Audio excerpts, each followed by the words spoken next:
ഇന്നത്തെ നമ്മുടെ വീഡിയോ മാവിനെ കുറിച്ചാണ് കേട്ടോ. നമ്മുടെ മുറ്റത്ത് നിൽക്കുന്ന മാവ് പൂക്കുന്നില്ല, കായ്ക്കുന്നില്ല എന്നുള്ളത് എല്ലാവരുടെയും ഒരു പരാതിയാണ്.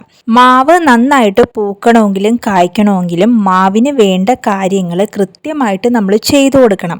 അത് മാവ് പൂക്കുന്നില്ല എന്ന് കാണുമ്പോഴല്ല നമ്മൾ ചെയ്യേണ്ടത്. ഇപ്പോൾ നവംബർ ഡിസംബർ മാസമൊക്കെ ആവുമ്പോൾ നമ്മുടെ മാവ് പൂക്കാനായിട്ട് തുടങ്ങും.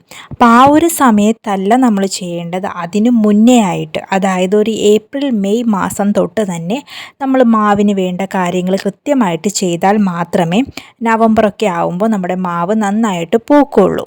ഇതുവരെ പൂക്കാത്ത മാവാണെങ്കിൽ പോലും നിറയെ പൂക്കാൻ സഹായിക്കുന്ന കുറച്ച് കാര്യങ്ങളെ കുറിച്ചിട്ടാണ് ഇന്നത്തെ നമ്മുടെ വീഡിയോ. അപ്പോൾ സമയം കളയാതെ നമുക്ക് വീഡിയോയിലേക്ക് പോകാം. അതിനു മുന്നേ നമ്മുടെ ചാനൽ ആദ്യമായിട്ട് കാണുന്ന ആരെങ്കിലും ഉണ്ടെങ്കിൽ ചാനൽ ഒന്ന് സബ്സ്ക്രൈബ് ചെയ്യാനും അതോടൊപ്പം തൊട്ടടുത്തുള്ള ബെല്ലൈക്കൺ ഒന്ന് എനേബിൾ ആക്കാനും മറക്കരുത്.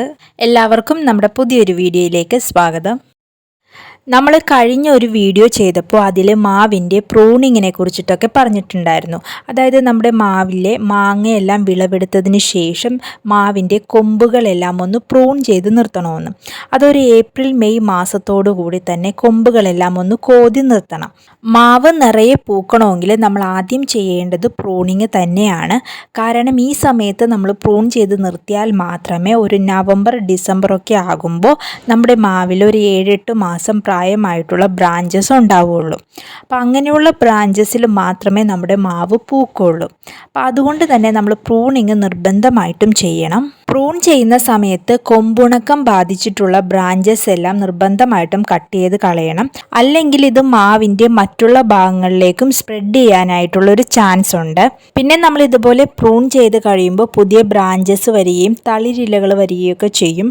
അപ്പോൾ ഈ തളിരിലകൾ വരുന്ന സമയത്ത് കൊമ്പുണക്കം ഉണ്ടാകുന്നുണ്ടെങ്കിൽ, അതായത് പുതിയ തളിരുകൾ വരുമ്പോൾ ഈ തളിരിലകളെല്ലാം തന്നെ കരിഞ്ഞു ചുരുണ്ടു പോകുന്നതും അതുപോലെ ആ തണ്ടെല്ലാം തന്നെ കരിഞ്ഞു പോകുന്നതുമായിട്ടുള്ള പ്രശ്നങ്ങളുണ്ടെങ്കിൽ ആദ്യം നമ്മൾ ചെയ്യേണ്ടത് 20 ഗ്രാം സുഡോമോണക്സ് 1 ലിറ്റർ വെള്ളത്തിൽ കലക്കി ഈ ഭാഗങ്ങളിലെല്ലാം നന്നായിട്ട് സ്പ്രേ ചെയ്ത് കൊടുക്കാം. അപ്പോൾ നന്നായിട്ട് തന്നെ സ്പ്രേ ചെയ്ത് കൊടുക്കാം. ആ ഒരു ഭാഗത്ത് മാത്രമല്ല, അതിനോട് ചേർന്നിട്ടുള്ള കമ്പുകളിലും എല്ലാം നന്നായിട്ട് തന്നെ സ്പ്രേ ചെയ്ത് കൊടുക്കണം. അതുപോലെ തടത്തിലും ഒഴിച്ചു കൊടുക്കാം. ഈ കൊമ്പുണക്കം ഉണ്ടാവാനായിട്ടുള്ള പ്രധാന കാരണം എന്ന് പറയുന്നത് നമ്മുടെ കാലാവസ്ഥയിൽ ഉണ്ടാകുന്ന വ്യത്യാസം കൊണ്ടാണ്.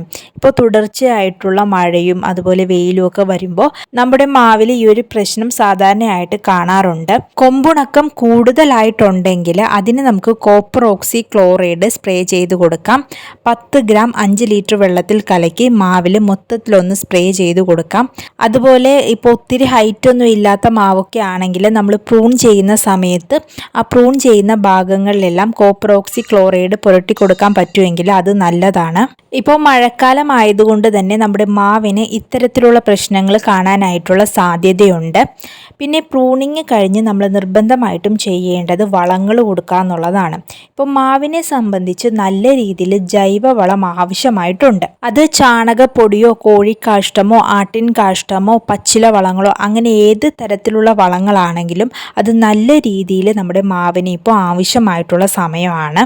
ഈ ഒരു സമയത്ത് നമ്മുടെ മാവിൻ്റെ വളർച്ചയ്ക്ക് ആവശ്യമായിട്ടുള്ള വളങ്ങളാണ് നമ്മൾ കൊടുക്കേണ്ടത്. അതായത് നൈട്രജൻ കണ്ടൻറ്റ് കൂടുതലായിട്ടുള്ള വളങ്ങൾ വേണം നമ്മൾ കൊടുക്കാനായിട്ട്. ഈ ഒരു സമയത്ത് മാവിൻ്റെ ആരോഗ്യകരമായ വളർച്ചയ്ക്ക് വേണ്ട കാര്യങ്ങളാണ് നമ്മൾ ചെയ്തു കൊടുക്കേണ്ടത്.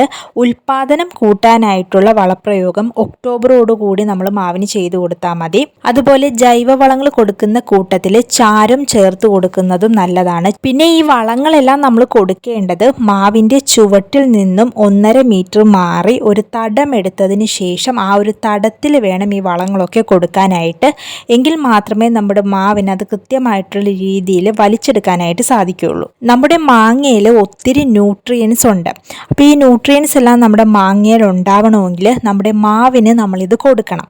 അപ്പോൾ അതുകൊണ്ട് തന്നെ വളപ്രയോഗം നല്ല രീതിയിൽ തന്നെ നടത്തണം. ജൈവവളങ്ങളെ കൂടാതെ യൂറിയയും ഫോസ്ഫറസ് കിട്ടാനായിട്ട് രാജ് ഫോസും നമുക്ക് ചേർത്ത് കൊടുക്കാവുന്നതാണ്. ഇതൊക്കെ നമ്മുടെ മാവിൻ്റെ ആരോഗ്യകരമായ ഒരു വളർച്ചയ്ക്ക് വേണ്ടിയിട്ടുള്ള വളങ്ങളാണ്. ഇനി മാവ് പൂക്കുന്ന സമയത്താണ് പൊട്ടാഷ് കൂടുതലായിട്ടുള്ള വളങ്ങൾ നമ്മൾ കൊടുക്കേണ്ടത്. പിന്നെ ബഡ് ചെയ്ത തൈകളൊക്കെ ആകുമ്പോൾ 3 വർഷത്തിന് ശേഷം മാത്രമേ ഇതിനെ കായ്ക്കാനായിട്ട് അനുവദിക്കാവുള്ളൂ. അപ്പോൾ അതിന് മുമ്പുണ്ടാകുന്ന പൂക്കളെല്ലാം നുള്ളിക്കളയുന്നതാണ് നല്ലത്. പിന്നെ മാവ് നിറയെ പൂക്കണമെങ്കിൽ നല്ല രീതിയിലുള്ള വെയിൽ ആവശ്യമായിട്ടുണ്ട്. അപ്പോൾ നമ്മൾ തൈ നടുന്ന സമയത്ത് ആണെങ്കിലും അത്യാവശ്യം നന്നായിട്ട് വെയിൽ കിട്ടുന്ന ഒരു ഭാഗത്ത് വേണം തൈ നടാനായിട്ട്. എത്രത്തോളം മാവിന് വെയിൽ കിട്ടുന്നുവോ അത്രത്തോളം നന്നായി മാവ് കായ്ക്കാനായിട്ടുള്ള ഒരു ടെൻഡൻസി കാണിക്കും. പിന്നെ മാവിൽ പൊതുവെ കാണുന്ന ഒരു പ്രശ്നമാണ് ഇത്തിക്കണ്ണി. അപ്പോൾ ഇത്തിക്കണ്ണി മാവിലുണ്ടെങ്കിൽ അത് മാവിനെ കംപ്ലീറ്റ് ആയിട്ട് തന്നെ നശിപ്പിച്ചു കളയും. അതുകൊണ്ട് ഇത്തിക്കണ്ണിയുള്ള മാവിൻ്റെ ശിഖരങ്ങളിലെല്ലാം തന്നെ തുരിശിലായനി സ്പ്രേ ചെയ്ത് കൊടുക്കാം. അപ്പോൾ ഈ ഒരു സമയത്ത് നമ്മുടെ മാവിനെ സംബന്ധിച്ച് നല്ല രീതിയിലുള്ള വളപ്രയോഗമാണ് ആവശ്യമായിട്ടുള്ളത്. നല്ല രീതിയിലുള്ള ഒരു വളർച്ച നമ്മുടെ മാവിന് കിട്ടുകയാണെങ്കിൽ നന്നായിട്ട് തന്നെ നമ്മുടെ മാവ് പൂക്കുകയും കായ്ക്കുകയും ചെയ്യും. മാവ് നിറയെ പൂക്കാനായിട്ട് കൊടുക്കേണ്ട വളങ്ങളെ കുറിച്ചിട്ടും മാവിൻ്റെ പരിചരണ രീതിയെ കുറിച്ചിട്ടൊക്കെയുള്ള ഒത്തിരി വീഡിയോസ് നമ്മുടെ ചാനലിലുണ്ട്. അപ്പോൾ ആ വീഡിയോസൊക്കെ നിങ്ങൾക്ക് ഇഷ്ടപ്പെടുന്നുണ്ടെങ്കിൽ നമ്മുടെ ചാനൽ ഒന്ന് സബ്സ്ക്രൈബ് ചെയ്യാനും അതോടൊപ്പം ലൈക്ക് ചെയ്യാനും ഷെയർ ചെയ്യാനും മറക്കരുത്.